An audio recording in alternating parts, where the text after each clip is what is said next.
Hi, so I'm Alejandra, and I'm going to walk you through the physiology of anger through an everyday simple example.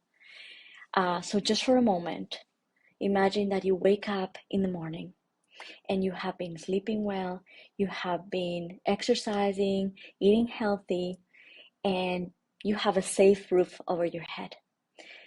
So, we're going to enter the trigger phase. So, imagine you're running some errands, but instead, you run into a distracted driver.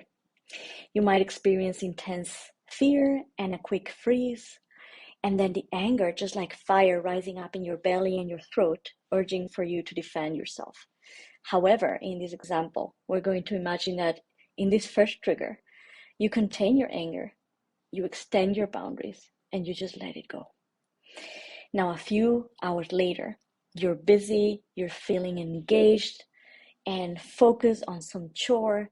You feel like you're in a sweet spot where you feel like time is not passing by, or like Mihail Csikszentmihalyi, the Hungarian American psychologist, will call flow. But suddenly, somebody walks in the room and says something or does something that gets right into your skin. So this is what we call a trigger, right? Now, anger is a primary emotion because just like fear, it ignites as a natural and evolutionary response and human response, and it develops through a series of lifetime experiences.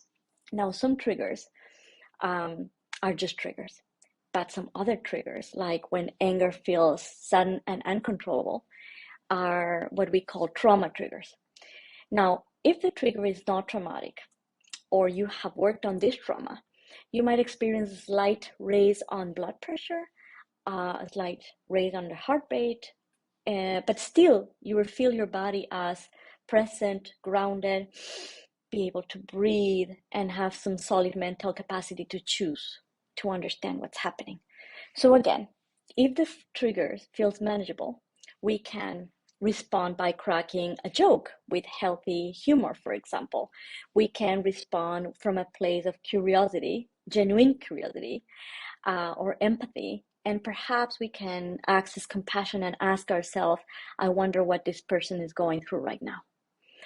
Or we can let that person know that we might want to take a moment before responding and take the time to process this instead of reacting.